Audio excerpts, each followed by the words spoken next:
All right, let's talk about sizing ductwork. To properly size ductwork, you have to do manual D calculations when we're talking about residential duct. Commercial duct is a little different, but actually a lot of the concepts we're going to go over are more applicable to commercial duct than they are than manual D really is. But let's ignore that for a minute. When you're sizing residential ductwork, the proper way to do it is to do a manual D calculation. And a manual D calculation involves knowing the available static pressure in the system. That is, what the static pressure that the system can operate at minus any impedances to the airflow, all right? So, filters, coils, things of that nature that aren't included in the equipment, external static pressure, have to be subtracted from that external static pressure to get our available static pressure. And then we calculate the total equivalent length of the duct, which involves the actual length of the supply and return duct plus the equivalent length of any fittings that we're using in the duct. So every takeoff, every elbow, all of that has to be accounted for, and then you find whichever run is the longest, take those numbers, you divide it by your available static pressure, and you get a friction rate. That friction rate is what you use in a ductilator. In a ductilator, you set your friction rate, and then you look at your the CFM you need, and it'll tell you the size of the duct. Ductilators are used wrong all the time. People say, oh, use a 0.1 for supply and a 0.05 for return, which is really, if you ask me, a bad rule of thumb. Newer ductilators are coming out with 0.08 highlighted. And 0.08 is way closer to a rule of thumb if you want to use 0.08 for sizing supply ducts. But the problem is that doesn't take into account maximum velocity in ducts, and any duct that's supplying over more than 200 CFM, so basically most of your trunks have a maximum velocity that's recommended, and that is to maintain a lower noise level. Not only that, but I found that ducts that are sized at the friction rate and aren't adjusted down for maximum recommended velocity from ACCA tend to not do very well on supplying airflow, because the friction rate is technically calculated properly, but in the trunks, you end up impeding airflow more than what's really intended by doing a manual decalculation. So even though you should be able to use that friction rate the whole way, it never actually works. Every system I've seen that somebody accidentally sized just using a ductilator at 0.1, and you can tell when that's what they did just by looking at the size of the duct and figuring out the friction rate, right? Every time I've seen that, the systems had airflow issues. The coils would be freezing up, they were losing compressors, things like that. So it really is a problem if you don't take into account velocity. So with that being said, there are some rules of thumb you can use out in the field so that we don't have to do a manual decalculation. And that's really good, especially if you're doing service work or you're trying to replace an existing system and you think that the returns might be too small or the supply trunk's too small or something of that nature, to determine whether or not that's the case without having to, open up the ceilings, try and look at where the duct's laid out, or go through the whole attic, take account of all the fittings they use, do a sketch, do a manual decalc, and then figure out what size the ducts need to be. And even if you do that, like I said, on the trunks, you don't even need to calculate based on friction rate, because sizing by maximum velocity is always going to be lower than maximum friction rate.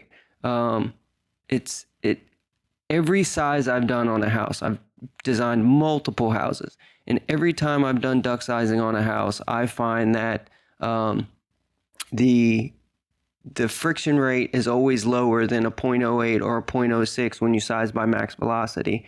So there's really no reason on any duct that's over 200 CFM to even have a ductilator. You just need a calculator. And a calculator will tell you what the size of that duct should be. And if you do it, if you size it enough if you size it big enough, you should have zero problems with airflow in that system. So we're going to go through some of these rules of thumb that I came up with, and we're going to talk about how you can easily in the field actually size duct easy without having to reference a manual D or to use rules of thumb that are just going to get you in trouble half the time. Don't get me wrong, 9 times out of 10, guys get away with undersizing duct or not sizing it by max velocity. The systems tend to work. The problem is as soon as the filters start getting dirty, you have problems. You tend to have problem rooms a lot more often. Balancing dampers are important, right? Every system should have balancing dampers so we can balance out the flow. But in my experience, even without balancing dampers, if you size the duct properly, the houses will tend to stay much more even in temperature throughout the house than if you just put in balancing dampers on a relatively undersized duct. The only way that you're going to get better results is with a variable speed system. But as most guys know, you put in a variable speed system on a house with undersized duct, and that system is loud. And there's really, my father's house, when we put in the variable speed air handler there and set everything up because his ducts are way undersized, it was literally so much velocity coming out of the registers that he had some of those plastic registers that go on the floor. They weren't metal or anything. And the registers would be lifted up off of the floor.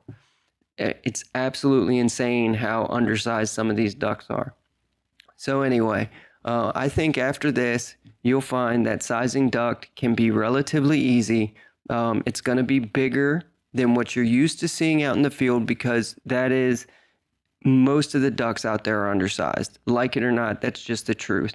I had a conversation with one guy about properly sizing ducts, and by the time I was done, he was like, so you telling me every house I walk into, the duct isn't sized right? Yeah, pretty much. That's what I'm telling you. And it's 100% true.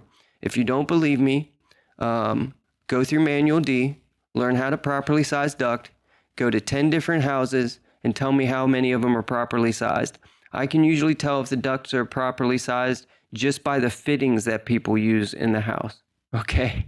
As soon as I start looking at the duct fittings that people use, I can tell whether or not the duct is properly sized because there'll be L's with turning vanes or there'll be radius L's near the return. The returns will look nice and big. Everything will be relatively nice and neat. You can tell just by walking in a room most of the time if these ducts were sized properly or not, just by the fittings and the quality of the ductwork that's installed. But hopefully this video will help change that, at least for a few of you guys. And the more guys that get educated, the more likely we are to have less issues. Maybe we can bear down on some of the mini split market share by actually knowing how to size normal systems properly with ductwork. So let's go through this. We're going to start with the simplest method possible. Okay.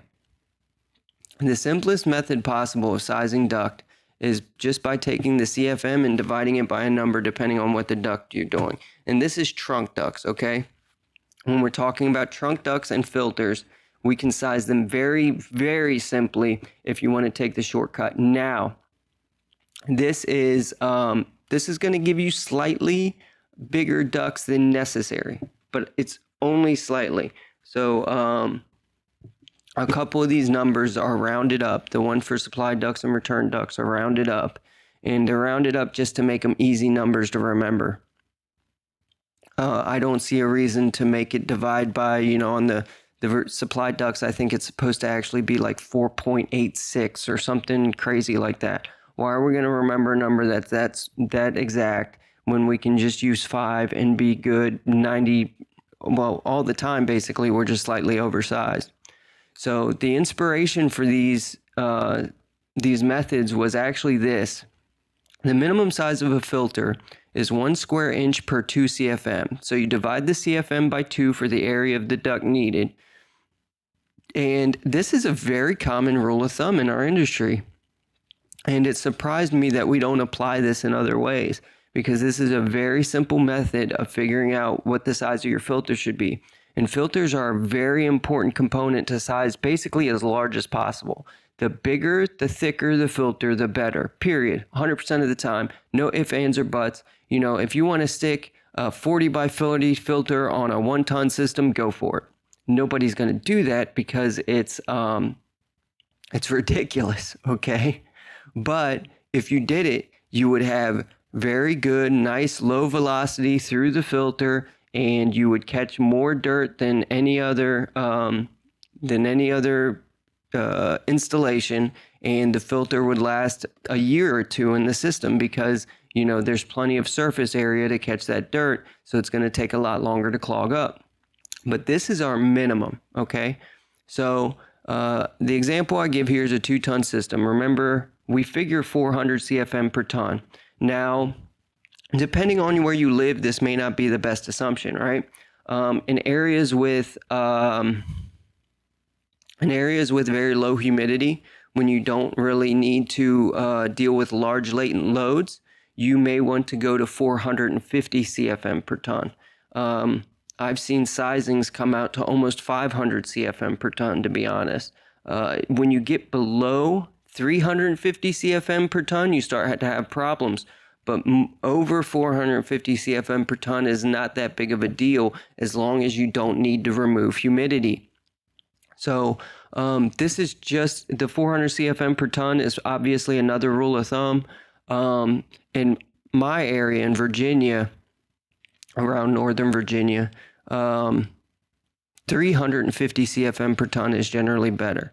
And if you're unsure, 350-ish CFM per ton is more safe than 400 because you'll remove more latent heat that way. And it's kind of better to err on the side of removing more latent heat than less, removing more humidity than less, because it's kind of hard to accidentally lower the humidity too much. It can happen, but if you really pay attention to the default speed settings on most modern equipment, especially variable speed equipment, it's closer to 350 CFM per ton than it is 400. But if we use 400, we're pretty much going to be safe in both of those situations. So it's a good rule of thumb for sizing duct. It's just not the best rule of thumb for setting up your equipment. So hopefully that makes sense. When you set up your equipment, don't necessarily set it at 400 CFM per ton. But when you size your duct, if you size it at 400 CFM per ton, it'll be a little bit bigger than needed for a 350 CFM per ton system. It'll be slightly smaller than needed for a 450 CFM per ton system, but it'll still be in ACCA's recommended range for the most part. So you'll be safe either way. And I wonder if that's where the 400 CFM per ton came from, because it's not actually 400 CFM per ton. But who knows? Who knows where some of these rules came from? So anyway, on a 2-ton system at 400 CFM per ton, you take that 800 CFM, 2 tons, times 400 gives you 800 CFM, right? So we're figuring this system should need about 800 CFM. We take that 800 and we divide it by 2. That gives us 400, all right? So we need a filter that's 400 square inches, all right? We need a filter that's 400 square inches. The problem is we don't think of filters as having 400 square inches, right? We want to know the size of the filter. So we take the square root of whatever our answer is, okay? The square root of our answer, in this case, 400, that's not the right button, 400, the square root of that is 20, right? And I give you that right here. So the square root of 400 is 20, so a 2-ton system should have a 20 by 20 filter. All right, that is the recommended filter size for a 2-ton system. You don't see that very often. Now, when we talk about 4-inch thick filters, you can use the manufacturer's data for that filter to determine the proper size and go with that. Like those Honeywell 4-inch thick filters, they have tables, and we can talk about that another day. But if you're using a 1-inch thick filter, yes, this should be 20 by 20, 100%.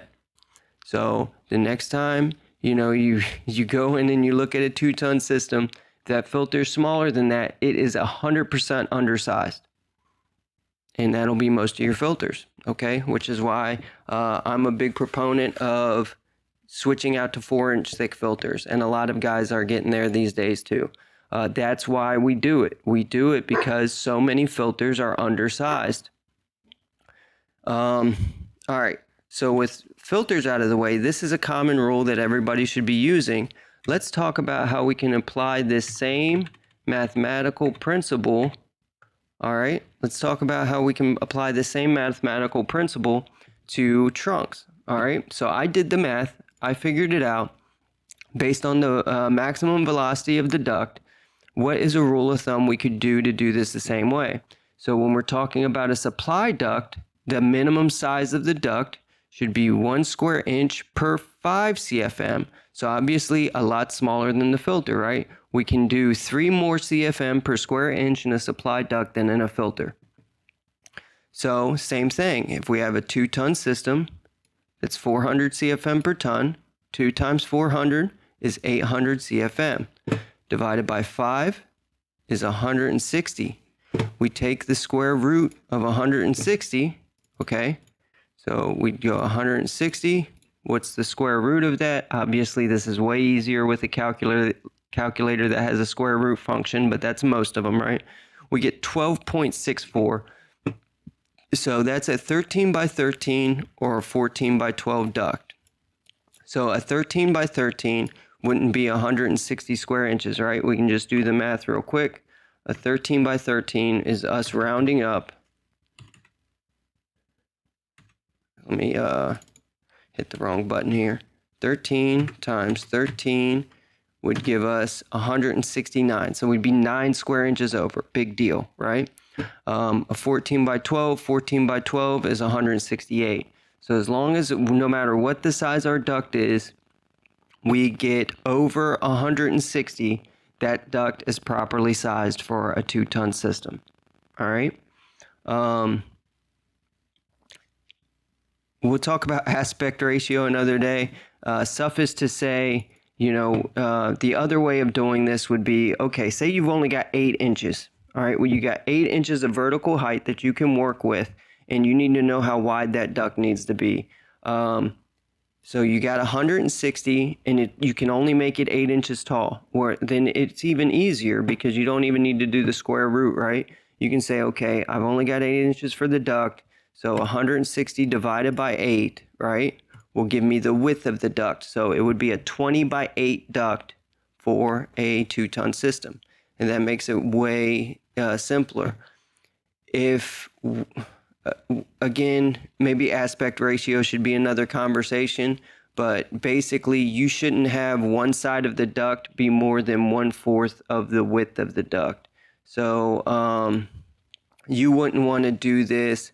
Let's see, if we did 100, say we only wanted a 4-inch tall duct, okay? This would be an extremely small duct. So if we wanted to be by 4, that would be a 40 by 4 duct. So now one side is 10 times longer than the other. That's bad. One side should never be more than 4 times longer than the other. Once you get past 4 times longer than the other, you're going to restrict airflow just because there's too much surface area in that duct. So that's just a quick tip. I don't want you to soak that in too much immediately, but just suffice to say, your 2 options are getting the square root or dividing it by a side that you know that's what you got room for. All right. So 1 square inch per 5 CFM. For fun, let's just do a 3-ton system. Okay, so 3 times 400, right, would be 1,200 CFM. So 1,200 CFM divided by 5 would mean we need a 240 square inch duct. So we can either do the square root of 240 and say, okay, we need about a 15 and a half. It's 15.49. So a 16 by 16 duct. So that would work. Or we can do,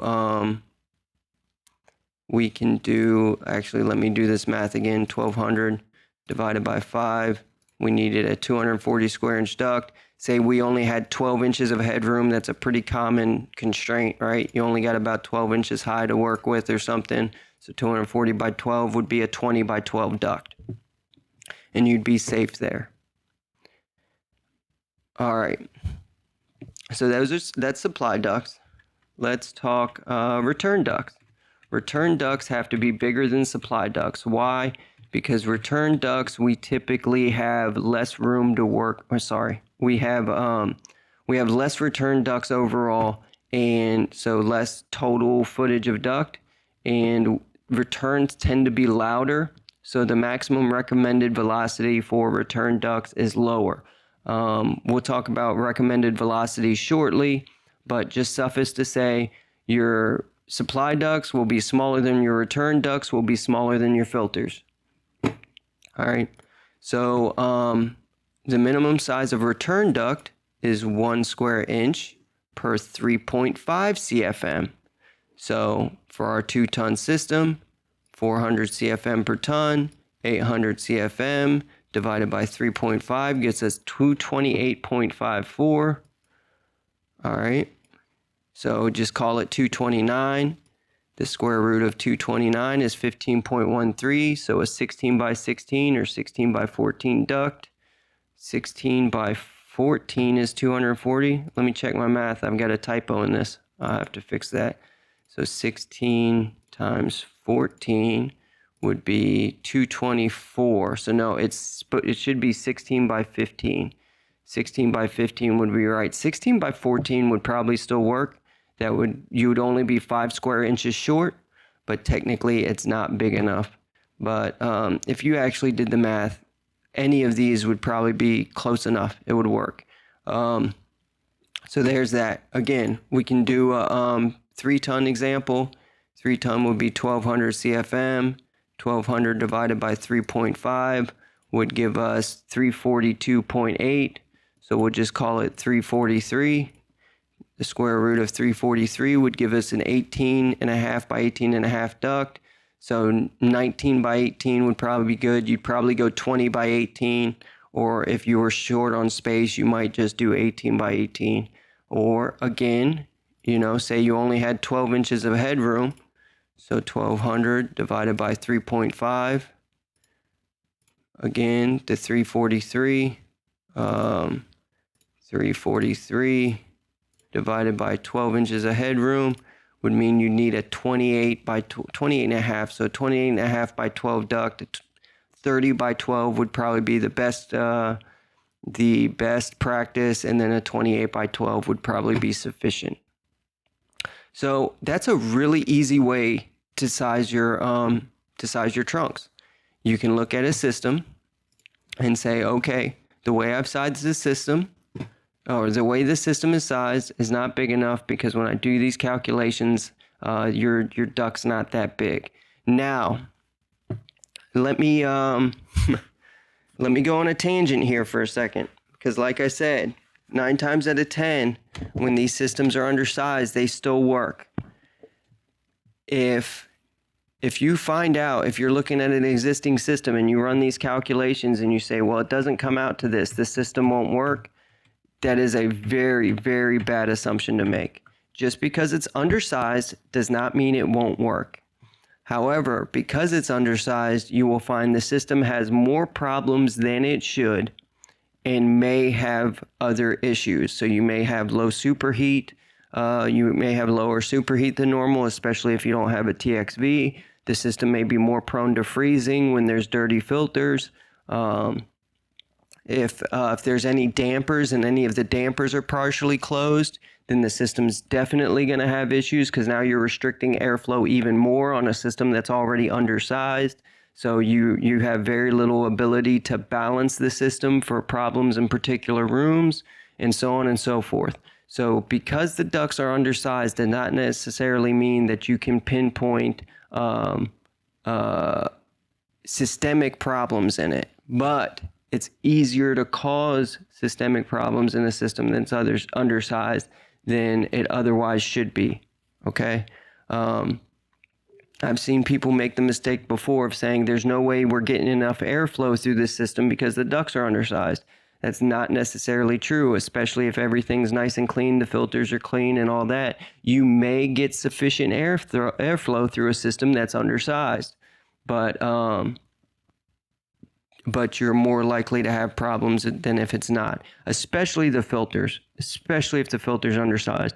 Your worries are filters first, then returns are usually the easier to fix, so you check the returns next, and then your supply. So you fix them in that order. First, get a bigger filter, and then see how it's affected. Then add an extra return or a bigger return trunk and an extra return, and see how the system's affected. And then if absolutely necessary, you may have to rehab some of the supply duct to make everything work well. Okay, so that's the simplest method for sizing trunk ducts. That's what you should be doing with every install or every service, is looking at the ducts and saying, hey, are these ducts big enough? If not, maybe check your static pressure and see if you're having issues there, which is good practice anyway. And then making recommendations based on that, or especially if you're doing an install, making some adjustments to the at the equipment based on that. Again, this is not, especially these are rules of thumb for residential. When we talk about our other methods of sizing duct, you can apply that to commercial if you'd like, if you know what kind of velocities you want. But do not apply these to commercial systems, especially if they're not basically residential splits thrown in a commercial setting. If they're residential splits thrown in a commercial setting, all these rules apply. But commercial systems that have belts and things like that are not so prone to having airflow problems from undersized ducts, okay? It's way less likely that you're going to have a problem on a belt-fed system than this. And if you have ECMs or variable speed motors, it's even less likely that these duct sizing issues will cause problems. But if the system is noisy, it's probably because the ducts are too small. So if people are complaining about noise, if you size the ducts like this, you will drastically lower the amount of noise in the system if you also use some good duct piping practices. All right. Now let's talk branch ducts real fast. Branch ducts are more complicated because to size a branch duct properly, you really need to do a manual D. There's really no shortcut to that. But here's what I tell you I see generally most of the time. All right. 0.1 is usually too high. A 0.1 static on a ductulator is generally too high for most residential systems unless it's a very simple duct system. Like in the attic, relatively short run, relatively small system, you'll end up with a 0.1. If you're using an electronic air cleaner, you might be able to get to a 0.1 friction rate. But 0.1 is generally too much. So usually, if I'm going to size a branch, if I'm going to not be able to do a manual D, then I'll go to a 0.08 or a 0.06. 0.08 is good for most systems. 0.06 is more likely on a system that serves more than one floor. So if the system serves a basement and a first floor, it's more likely you're going to end up with a 0.06 friction rate. If the system serves a first floor and an attic, it's more likely you're going to have a 0.06 friction rate. And in general, ACCA does not recommend going below a 0.06. If you're below a 0.06, they recommend you make changes in the ductwork so that you can use a 0.06, because below 0.06, you can have velocity issues in the duct as far as it actually being too low, which is pretty hard to accomplish, but it's possible, okay?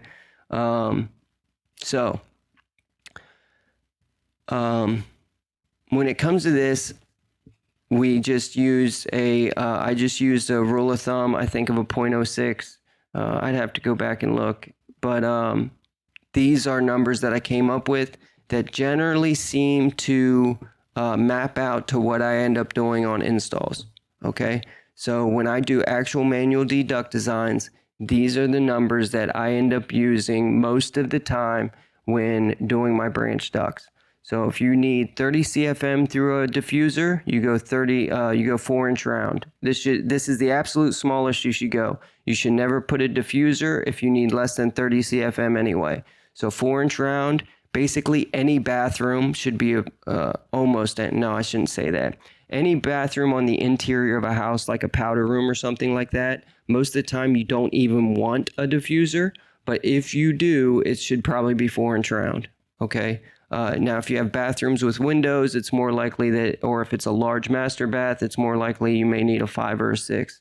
It's just an example. Closets, walk-in closets, often if they need a diffuser, are 4-inch round at 30 CFM, especially if there's no windows in it. But anyway, 4-inch rounds 30 CFM, 5-inch round can do 50 CFM, 6-inch round can do 90 CFM, 7-inch round can do 130 CFM, 8-inch round can do 180 CFM, and 9-inch round can be 250 CFM. So that means most of the diffusers in a house, 90% of the time, are probably going to be 6-inch or 7-inch round. Okay? And the closer you get to sizing these exactly where you need them and not oversize it, the more likely the system is going to self-balance relatively well. Now, ACCA does not allow for the idea of a self-balancing system. ACCA recommends dampers on every diffuser tap all the time. You always want to be able to balance the duct because there's no such thing as a self-balancing system. Now, real world, it can be extremely difficult sometimes to have balancing dampers in the system, especially if the duct's going to be hidden. I personally try and find ways to work around that, and I've used various methods to make dampers that I can get to even if it's above a finished ceiling, but I wouldn't necessarily recommend those to any guy. What I would recommend is always trying to size your round ducts so that they provide approximately the right CFM based on its size, and that will usually make sure that it's not using more CFM than you need, and you're not putting out less CFM than you want. All right. Now, if you're gonna do flex duct proper installation is a whole nother ball game. Okay. I will definitely have a video up if it's not there already on properly installing flex duct. But if that video is not up and you haven't watched it, or you do flex duct like 90% of the contractors out there, you will want that flex duct to be one size larger, because odds are that flex duct is not properly installed and you're going to have a much higher pressure drop through that flex duct than you should. And that's why we do, this is a common rule of thumb in the industry. If you're going flex, go one size larger on the duct and you should be okay. All right. Just don't install it extremely wrong. If you install it halfway decent, halfway straight and neat, you should be fine all the time, just going one size larger. So that means that if you need 90 CFM with a flex duct, go 7-inch round. If you need 130 CFM with a flex duct, go 8-inch. Okay, and there you go. Now the 9-inch round is where it starts to creep into a trunk, because again, remember I said if you're doing over 200 CFM, then you should size based on velocity. It should be pretty rare you need a 9-inch round duct on a diffuser. Okay. I can't even say that I've seen one before, but if you got an extremely tall ceiling and you got a situation where you want to put a large amount of CFM duct on a duct, 9-inch round will be safe. But in general, if you're going over an 8-inch round, you should probably be a trunk sizing on velocity. This is not necessarily a trunk duct size. I don't know what that comes out to. What is the velocity in a 9-inch round at 250 CFM? So if we do 4.5 times 4.5 equals times 3.141, that is 63 square inches divided by 144. That is 0.44 square feet. So 250 divided by 0.44 is 568 feet per minute. So actually, I take that back. That's probably a safe size on a trunk too. That is actually a more than safe size on a trunk. As a matter of fact, you could probably push a little bit more out of that 9-inch round if you needed to. But regardless, again, once you start going over 200 CFM, you're generally safe using this method instead of using these rules of thumb right here. Okay. And again, this isn't the correct way, right? This isn't doing a manual D and doing everything the way you should. You can probably push more CFM out of these if you do a proper manual D, but not really by much. Like I said, these are numbers that I generally end up working with real world. One problem I see is a lot of guys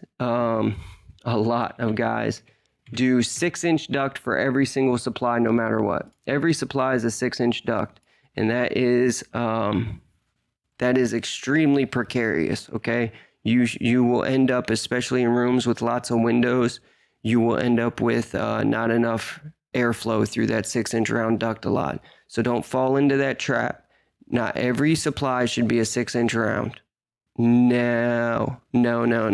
Usually houses I do have a good mixture of 6 and 7-inch taps and maybe an 8 here or there. Okay.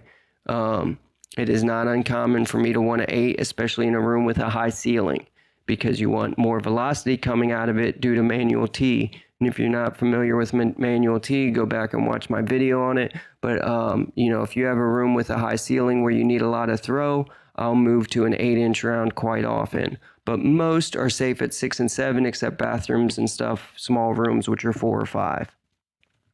So, yeah, this is a good rule. And basically, if you have to take a guess, if you absolutely have to take a guess, a 6-inch round diffuser for every window is usually pretty good for a room. I've heard a lot of rules of thumb on how many CFM a room needs, and it turns out being too much most of the time if you use those rules of thumb, like 1 CFM per square foot of floor area or something like that. Especially on newer houses, that's pretty far from the truth. More than likely, your required diffusers for a room will be 1 for every window. Basically 1 for, at least in my area. This could change depending on where you are in the country, but in Virginia, where I do duct sizing, 1 diffuser per window at 6 or 7-inch round is usually pretty good. So if it's bigger than like a standard bedroom, you know what I mean, then you might want to go 7. And if it's just a standard bedroom size, you're probably good at 6. Very rarely is that wrong, but it could be. Okay, that's not a great rule of thumb. That's not part of what I'm teaching here. I'm just telling you, if you have to go, is there enough airflow in this room? If there's not a diffuser for every window, I would be concerned. All right. So that is the simplest method of sizing duct. What I'm going to do is I'm going to split this into 2 videos. I'm going to start another one, and then I'm going to talk about the more complicated methods of sizing duct that are much more accurate and will give you a better idea if the ductwork is truly undersized or if you're going to have problems. This is the simple method. This is the if you need to size duct and you don't want to go over a bunch of math and be able to calculate velocity and things like that. This is good rules of thumb. Okay, these are good rules to live by. All right. So if you hate math and you're not too concerned and you don't think you'll ever get into manual D or anything like that, it's not really your bag in the trade for whatever reason, then this is what I would go by on residential duct sizing. But if you want to learn a little bit more and some rules that will actually help you, even if you're going to do a full manual D, or you want to be even better at being able to explain where these numbers come from, then I encourage you to watch the next video, which is going to be on sizing duct using velocity. All right. And again, most of this is going to apply to trunk ducts. This is not going to apply to branch ducts. Even if you do it this way, if you're not going to do a manual D, you're going to end up dropping to these rules of thumbs for individual supply ducts. Okay, individual ducts for individual rooms, your branches. But if you want to be able to size trunk ducts very well, everything will go over next will be that. So thanks for watching, guys.